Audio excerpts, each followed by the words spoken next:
Hello everyone, welcome back to the Essential SQL series. Today we are going to have a quick recap of different types of joins. Let's start with inner join. So what does the inner join do is it returns only the rows from table 1 and table 2 where matches are found. The syntax looks like select column names from table name 1 inner join table name 2 on table 1 dot common field equals table 2 dot common field. Next is left join. It returns all the rows from table 1 and only those rows from table 2 where matches are found. The syntax looks like select column names from table 1 left join table 2 on table 1 dot common field equals table 2 dot common field. Next is right join. It returns all the rows from table 2 and only those rows from table 1 where match is found. The syntax looks like select column names from table 1 right join table 2 on table 1 dot common field equals table 2 dot common field. One thing to note here is the order of table 1 and table 2 in the on clause. It is not important to have a certain order. So we can use table 1 and table 2's common field interchangeably. Next comes anti-left join. It is used to return only those rows from table 1 which are not found in table 2 at all. The syntax looks like select column names from table 1 left join table 2 on table 1 dot common field equals table 2 dot common field. Till here it's the same as left join. The only change is the where clause wherein we have to mention table 2 dot common field is null. Next is anti-right join. It returns only those rows from table 2 which are not in table 1. The syntax is similar to anti-left join. Select column names from table 1 right join table 2 on table 1 dot common field equals table 2 dot common field where table 1 dot common field is null. Next we have full join. It returns all the rows from table 1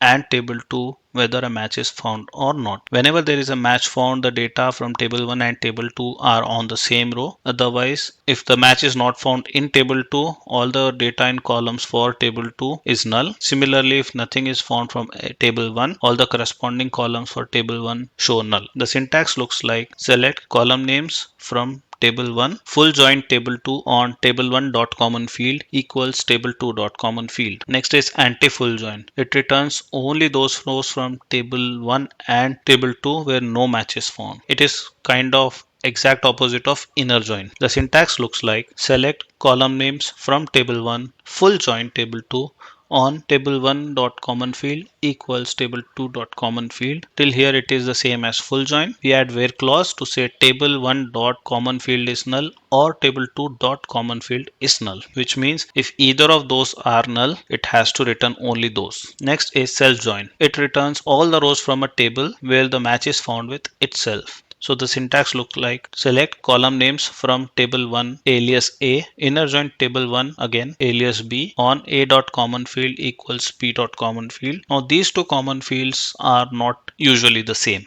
Finally we have cross join. It returns all the rows from table 2 for each row of table 1. Basically it returns a Cartesian product. It is also known as Cartesian join. The syntax looks like select column names from table 1 alias A cross join table 2 alias B. Please note here that we don't use an on clause because it is anyways going to give you a Cartesian product. So these are all the types of join that you will be using very frequently. It is very essential to understand what each of the join does, how it works, and the syntax of it to ensure your results are accurate. I recommend you practice each of them thoroughly, understand the concept very well before applying them in your day-to-day use. That's it for this video. Keep learning. Thank you.